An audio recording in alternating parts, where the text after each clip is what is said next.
You spoke about Eddie Graham. Were you close with Mike Graham? Yes. As a Can matter you- of can fact, you- I just finished a lawsuit with his ex-wife. Can you share any? Over 10 acres of land. We both owned 5.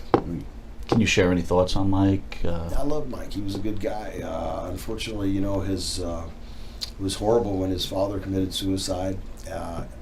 I had then found out that Eddie's father, so Mike's grandfather, committed suicide, and then Mike's son Steven committed suicide, and Michael committed suicide in Steven's cowboy boots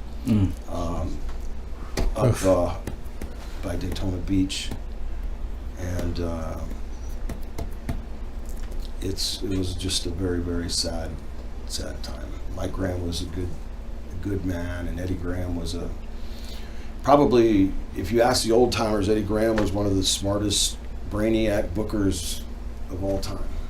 What is it about this business that causes so many tragedies? I mean, you guys have to live through it. They're your friends. Oh, the What Von causes- Erichs. I lived with David Von Erich for a year and a half. You know, It's freedom.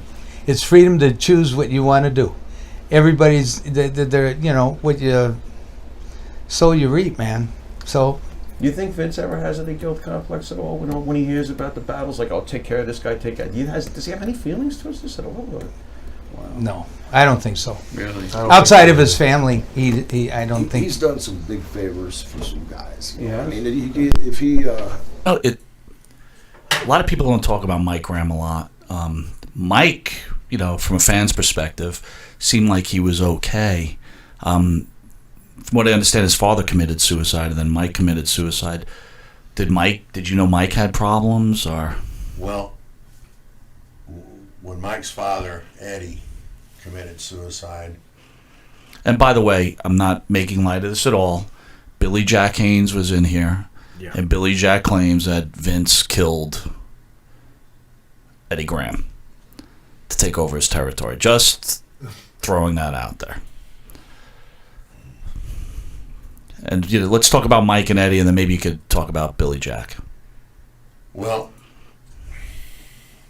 Eddie killed himself, and Mike took it really hard. I mean, you know, it was his dad, and, you know, he really idolized his father.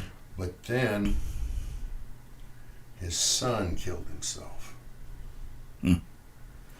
About a year, or it may have been 2 years before he did. And he just, the day his son killed himself, his girlfriend called me and told me that Mike was a wreck.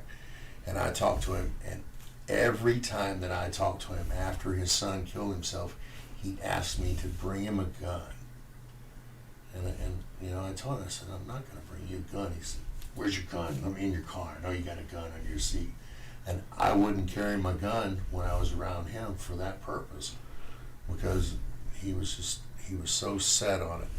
But the night that he killed himself, his girlfriend or his wife then told me that they'd been out on Bike Week in Daytona in October, the October Bike Week, and they'd been out on the main street, and they went back to their condo or their house where they were staying, and Mike laid down on the couch and said that he'd be out in a minute, and that for her to go on. And when she got to the bottom of the stairs, she heard the shot.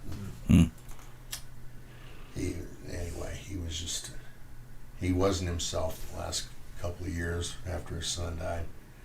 And yeah, I was just such close friends with him. It was just I was really, really pissed off at him for probably 4 or 5 years for killing himself.